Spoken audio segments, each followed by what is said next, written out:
Hello everyone, Tim Taylor here with this month's T3 Technology Tips with Tim video, and the first one for 2016. I hope everyone's staying warm out there. Winter's definitely hit us. Let's go ahead and get to our resources for this session. I've got three of them I want to share with you. The first one's called Rewordify. It is a website.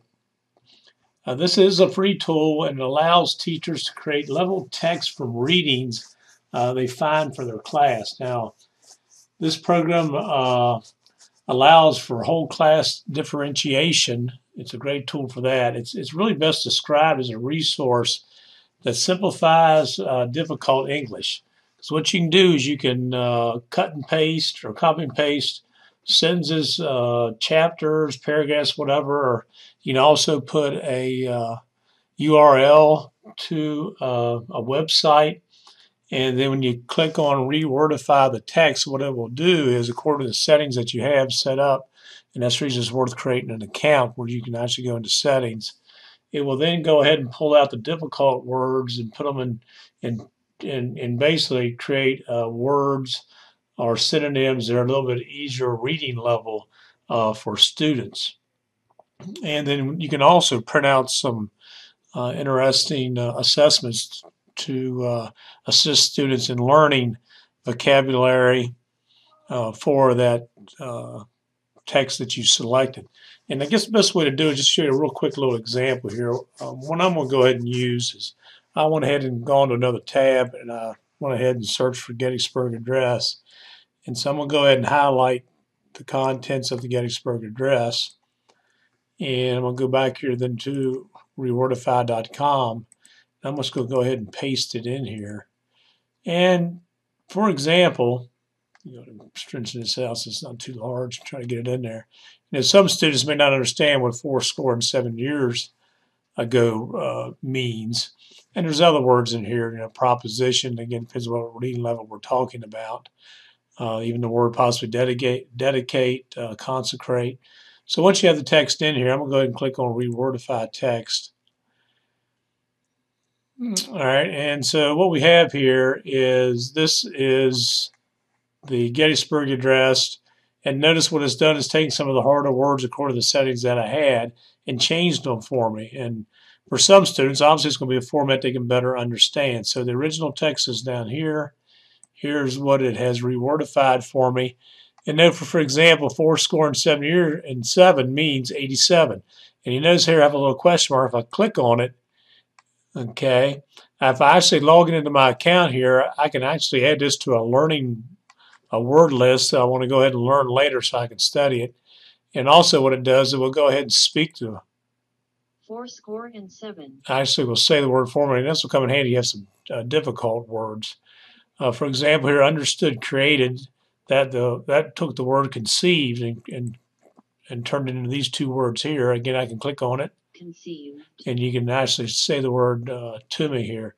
So it can take text that might be very difficult for some students to understand, and it puts it into terms that hopefully they'll be able to understand a lot easier. And there's all kinds of neat little settings here. There's different stats. You can actually take a passage here and actually share it with students. Again, it can take a lot of time to show you a lot about it. But it's pretty easy to go through and see what it has to offer. So I just want to kind of show you the basics of it. I'll go ahead here and, for example, if you click on parts of speech, it can identify the different parts of speech for you. And when it comes to print learning activities, for example, if I want to do a matching sheet, if I click on this and I hit print, you'll see what it does is it takes these words that they're converted from the original words over here, and you can actually print off a nice little matching worksheet right here for the words identified. So a lot of resources out of this site. And again, that's rewordify.com. The next site I want to go ahead and show you is from Common Sense website called Graphite. Graphite has a lot of resources for you, and it does lean on the technology side. Again, I highly recommend you create an account, and you can easily do it with your own Google account. I've already created one. I'm logged in here. But I've seen this site before, and it's got some nice resources. But I saw an article where they now have a section called Teacher Center, and as part of this Teacher Center, it's got something called lesson flows. I'm going to go ahead and I'm on the Teacher Center page right now. There's a couple of things here. First of all, is it gives lists about what's new when it comes down to English and language arts, what new things they have on the site when it comes to math and science. Also, it's got some nice professional development here, made very easy for you. You have some training videos, and also gives you some nice direction about designing tech-rich lessons.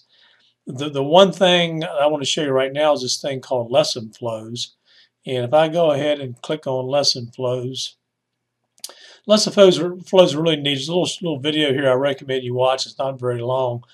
But what it does is you can create your own lesson plans, and it gives you the ability to locate little tech tools that you can put into your lessons to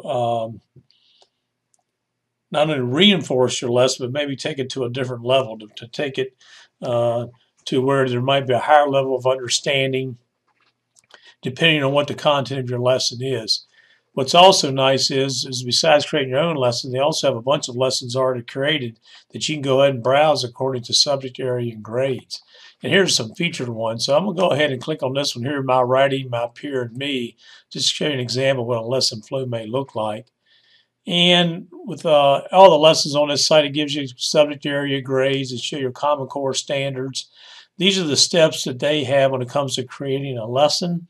They have an activity called the hook, direct instruction, your guided practice, independent practice, and then an extension activity.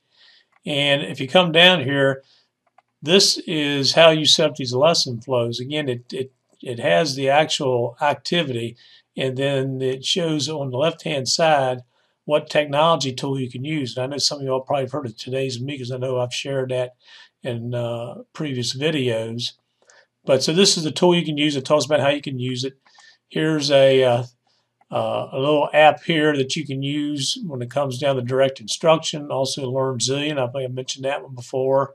So it gives a nice little lesson over here, and it gives you some technology tools that you can use here to enhance your lesson.